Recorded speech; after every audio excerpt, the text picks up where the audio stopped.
예전에 TV 프로그램 중에 우리 아이가 달라졌어요 라는 프로그램이 있었습니다. 많이 보시기도 하고 제목이라도 들어보셨을 것 같은데요. 문제 행동을 보이는 아동이 출연해서 이 전문가의 조언을 받으며 변화되는 과정을 보여주는 프로그램이었습니다. 그런데 사실을 알고 보면 아이가 문제가 아니라 부모의 양육 방식에 문제가 있는 경우가 더 많았죠. 이 프로그램이 사람들에게 인기를 끌었던 이유는 전문가의 조언을 받기 전과 받은 후의 변화가 매우 드라마틱하게 나타났기 때문입니다. 도무지 바뀔 것 같지 않던 아이가 바뀌는 것을 보면서 사람들은 굉장히 신기하게 생각을 하기도 했습니다. 오늘 본문에도 그러한 드라마틱한 변화를 보여주는 사람이 나옵니다. 우리에게는 바울이라는 이름으로 더 익숙한 사울입니다. 어제 새벽 본문에서 사울은 다메섹으로 예수 믿는 사람들을 잡으러 가다가 빛으로 임하신 예수님을 만나게 됩니다. 예수님을 만난 후에 눈이 보이지 않게 된 사울은 다메섹에 가서 아나니아라는 사람에게 안수를 받고요. 다시 눈이 보이게 됩니다. 그리고 성령 충만을 경험합니다. 다시 앞을 보게 된 사울이 가장 먼저 한 일이 무엇이었을까요? 바로 전도입니다. 예수님이 하나님의 아들이심을 전파하는 일이었습니다. 오늘 본문의 시작 19절 하반절부터 20절까지의 말씀 우리 같이 한번 다시 읽겠습니다. 시작. 사울이 다메섹에 있는 제자들과 함께 며칠 있을새 즉시로 각 회당에서 예수가 하나님의 아들이심을 전파하니. 아멘. 사울은 예수님이 하나님의 아들이심을 전파하는 사람이 되었습니다. 예수님을 믿는 사람들을 박해하던 사람에서 예수님을 전파하는 사람으로 바뀐 것입니다. 이것은 사울이 생각하는 예수님에 대한 이해, 그리고 하나님에 대한 이해가 완전히 바뀌었다는 것을 의미합니다. 여러분, 사울은요, 원래부터도 하나님을 사랑하고 원래부터도 하나님의 뜻대로, 그러니까 율법대로 살기 위해서 노력하는 사람이었습니다. 누구보다도 유대교에 열심이었던 사람이지요. 그런데 그런 사울이 보기에 이 예수라는 사람은 하나님을 모독하는 유대교의 이단자였습니다. 그리고 그렇게 하나님을 모독한, 신성을 모독한 죄로 나무에 달려서 죽은 죄인일 뿐이었습니다. 그런데 그런 예수를 따르는 사람들을 그냥 지켜보고 있을 수가 없었던 겁니다. 그래서 예수님을 따르는 사람들을 박해하는 사람이 되었죠. 그런데 그런 사울이었는데 예수님에 대한 이해가 완전히 바뀌었습니다. 사울은 분명히 빛으로 임하시는 하나님을 만났는데요. 그분이 스스로 자기가 예수라고 말씀합니다. 그 후에 사흘 동안 앞을 보지 못했을 때 사울은 영으로 임하신 예수님과 많은 교제를 나누었을 것입니다. 앞이 안 보이는 3일 동안 사울이 무엇을 할 수 있었겠습니까? 많이 기도하고 하나님의 뜻을 찾았겠지요. 그 후부터 그의 말이 달라지기 시작했습니다. 예수님에 대한 생각, 십자가에 대한 해석, 그리고 교회에 대한 이해가 완전히 달라진 것입니다. 여러분, 우리가 알게 되었으면 달라져야 합니다. 알면은 달라지는 게 당연한 것 같지만 사실 그렇게 하기가 쉬운 일은 아닙니다. 여러분, 안다고 해서 다 달라지면 얼마나 좋을까요? 우리가 알고 있는 대로만 살 수 있으면 얼마나 좋을까요? 알게 된 사울은 달라졌습니다.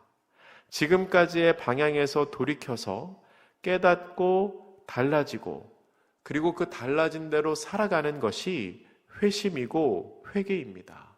그리고 그렇게 할 수 있는 게 용기이고 그렇게 할 수 있는 게 믿음입니다. 사울은 예수님을 알게 된 후에 달라졌습니다. 하나님을 향한 열심이 바뀐 게 아닙니다. 원래부터 열심이 있는 사람이었죠. 근데 그 열심의 방향이 바뀌게 된 것입니다. 사울이 예수가 하나님의 아들이심을 전파했다라고 본문을 기록하는데요.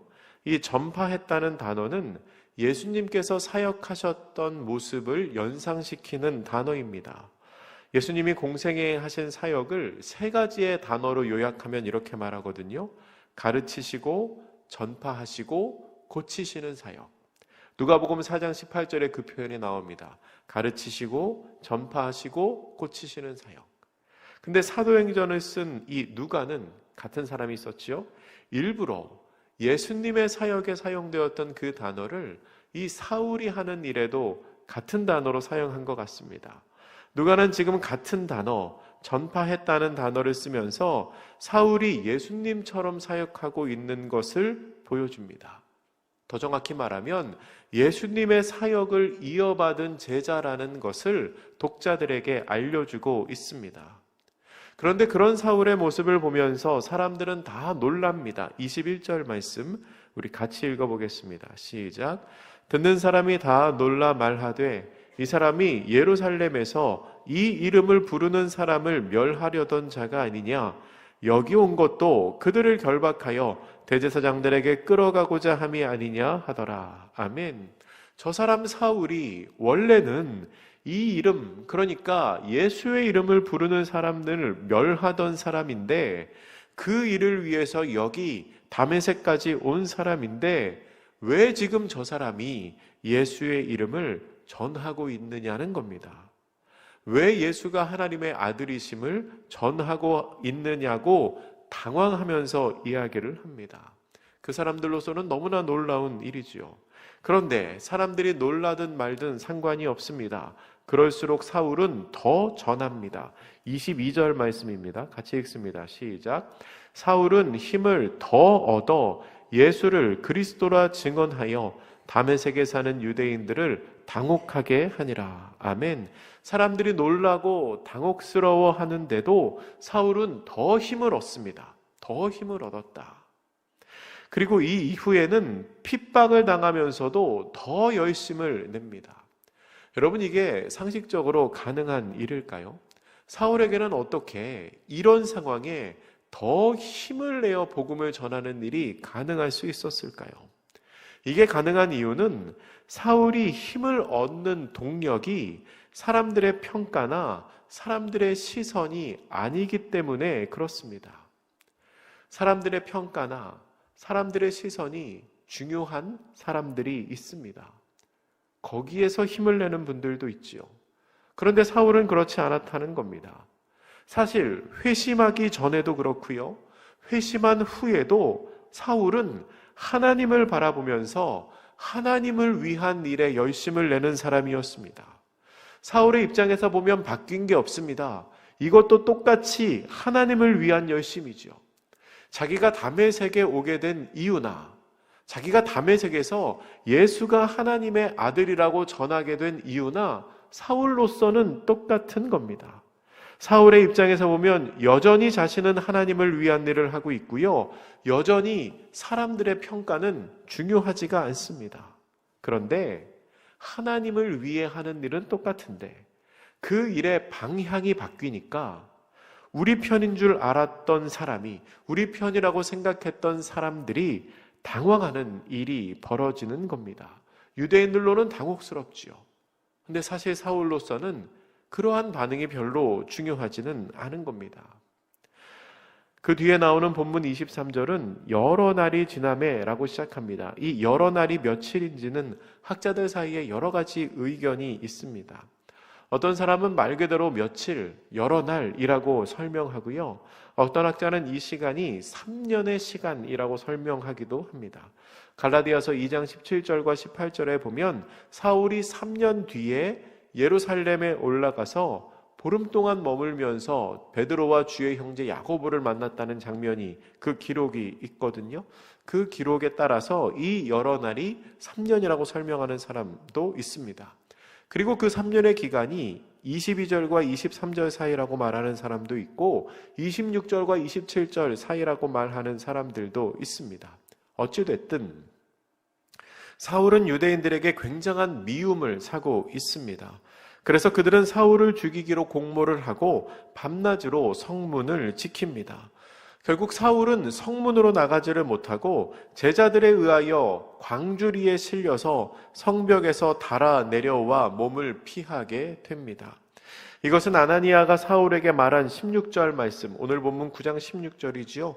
그가 내 이름을 위하여 얼마나 고난을 받아야 할 것을 내가 그에게 보이리라 하신 말씀이 이미 성취되고 있음을 보여줍니다. 사울은 사역을 시작하며 함께 고난을 받게 된 사람입니다.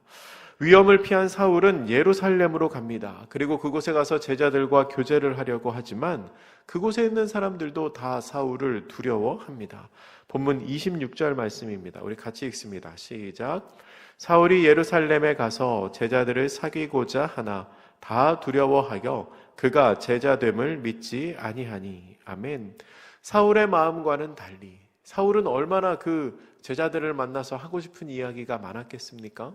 얼마나 친하게 지내며 복음을 위하여 함께 일하고 싶었겠습니까? 그런데 그런 사울의 마음과는 달리 과거 사울의 악한 모습을 기억하고 있었던 제자들은 여전히 사울을 두려워합니다. 이 사람이 정말로 회심을 한 것인지 아니면 회심한 척하면서 자신들을 공경에 빠뜨리기 위하여 지금 속이고 있는 것인지 알 수가 없었기 때문입니다. 그런데 그때 사울을 믿고 도와준 사람이 있었습니다. 바로 바나바라는 사람입니다. 본문 27절 말씀 같이 읽습니다. 시작. 바나바가 데리고 사도들에게 가서 그가 길에서 어떻게 주를 보았는지와 주께서 그에게 말씀하신 일과 다메섹에서 그가 어떻게 예수의 이름으로 담대히 말하였는지를 전하니라. 아멘. 바나바가 사울을 데리고 가서 사도들에게 직접 데리고 간 거죠. 그동안 있었던 일을 설명합니다.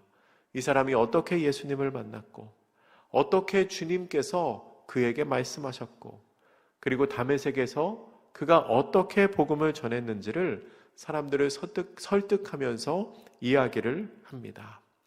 이 바나바의 원래 이름은 요셉입니다. 구브로에서 출생한 레위 가문의 유대인입니다. 그러니까 헬라파 유대인이지요. 이 바나바는 신앙 공동체에서 상당히 인정을 받는 사람이었습니다. 그래서 그의 별명이 바나바가 된 것입니다. 바나바의 뜻은 위로의 아들이라는 뜻입니다. 이 별명만 보아도 바나바라는 사람이, 이 요셉이라는 사람이 얼마나 다른 사람을 위로하고 다른 사람을 격려하고 다른 사람을 세워주는 역할을 하는 사람이었는지를 우리는 짐작할 수가 있습니다. 예수님을 만나 회심한 바울이 그리스도인의 공동체로 들어오는 데에 결정적인 역할을 한 사람이 두 명 있는데요. 바로 바울의 눈을 다시 보게 한 바울에게 안수했던 아나니아라는 사람, 그리고 오늘 본문에 나오는 바나바라는 사람입니다. 이 두 명의 사람으로 인해서 사울이 교회 공동체로 들어올 수 있었고, 그리고 장차 바울이 되어서 복음의 전달자가 되고 신약성경의 위대한 기록자가 되었습니다. 여러분, 새로운 공동체에 들어오는 사람은 낯설고 어려울 수밖에 없습니다. 그리고 어쩌면 과거에 있었던 이력 때문에 그 공동체 안에서 신뢰를 얻기 어려울 수도 있습니다. 그럴 때에는 잘 맞이하고 잘 정착할 수 있도록 도와주는 사람이 꼭 필요합니다. 바라기는 이 자리에 계신 여러분들이 그런 바나바와 같은 성도님들 되실 수 있기를 축복합니다. 꼭 새가족부에 들어가서 활동을 해야 그런 성도가 되는 건 아닙니다. 교회에서 낯선 분이 보이면 이렇게 인사하시고, 잘 오셨다고 하시고, 그리고 좀 이렇게 뭔가 찾고 있는 것 같은데 잘 이렇게 모르겠는 그런 분이 보이시면 가서 말 거시고, 그리고 물어보시고, 뭐 도와드릴까요? 그렇게 작지만 따뜻하게 하는, 환대하는 것만으로도 우리는 이런 바나바의 역할을 감당할 수 있습니다. 그 다음에 나오는 28절부터 30절까지의 말씀 우리 같이 읽겠습니다. 시작. 사울이 제자들과 함께 있어 예루살렘에 출입하며 또 주 예수의 이름으로 담대히 말하고 헬라파 유대인들과 함께 말하며 변론하니 그 사람들이 죽이려고 힘쓰거늘 형제들이 알고 가이사랴로 데리고 내려가서 다소로 보내느라. 아멘. 바나바의 도움으로 사울은 이제 제자들과 친밀한 관계를 맺게 되었습니다. 그리고 예루살렘에서 예수님의 이름을 담대히 말하기 시작합니다. 하지만 그런 사울을 사람들은 죽이려고 힘쓰고요. 그들을 피하여 결국 다소로 가게 됩니다. 사울이 예루살렘에서 복음을 전할 때 어떤 생각을 했을까요? 물론 하나님과 예수님에 관한 생각을 제일 많이 했겠지만 아마도 스데반에 관한 생각을 하지 않았을까 싶습니다. 스데반이 어떤 사람입니까?